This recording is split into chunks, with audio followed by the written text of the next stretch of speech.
বাবার ছবি হাতে আপন মনে খেলছে ছোট্ট শিশু। অবুঝের শিশুটি জানে না যে তার প্রবাসী বাবা আর কোনোদিনও ফিরবে না।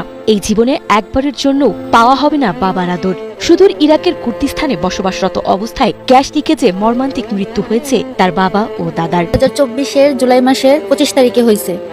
25 তারিখে হওয়ার 2 মাস পরেই আমার স্বামী বিদেশ চলে গেছে। যাওয়ার পরে আমার স্বামী গত মঙ্গলবারে একটা দুর্ঘটনায় মারা গেছে। পরিবারের মুখে হাসি ফোটাতে ব্রাহ্মণবাড়িয়ার সদর উপজেলার মেড্ডা এলাকার তারেক আহমেদ দীর্ঘদিন ধরেই ইরাকে কর্মরত ছিলেন। এরপর 2 বছর আগে বাবার হাত ধরেই ইরাকে পাড়ি জমান তারেকের 26 বছর বয়সী একমাত্র ছেলে সাব্বির। সেখানকার দহক শহরে স্থায়ী হওয়ার প্রবল ইচ্ছা ছিল এই বাবা ছেলের। সেই লক্ষ্যে গত বছরের মে মাসে তারা ইরাকের স্বায়ত্তশাসিত অঞ্চল কুর্দিস্তানে যান। কিন্তু গত 5 মার্চ রাতের একটি দুর্ঘটনা তাদের সব স্বপ্ন চিরতরে কেড়ে নেয়। ওই রাতে নিজ বাসায় ঘুমন্ত অবস্থায় গ্যাস লিক হয়ে দম বন্ধ হয়ে মারা যায় দুজনই। আমার হাজবেন্ড আমার ছেলে খানা খাইছে রাত্রে রান্না করে, খাওয়ানোর মধ্যে বলে ইনফেকশন হয়েছে, নাকি রুমের ভিতরে কোনো গ্যাস ফোড়ন হয়েছে।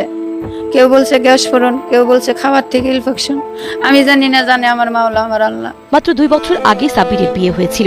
এখন স্বামীকে হারিয়ে শোকে স্তব্ধ সাব্বিরের স্ত্রী। অন্যদিকে একমাত্র সন্তান ও স্বামীকে হারিয়ে শোকে পাথর হয়ে গেছে সাব্বিরের মা সহ পরিবারের অন্যান্য সদস্যরাও।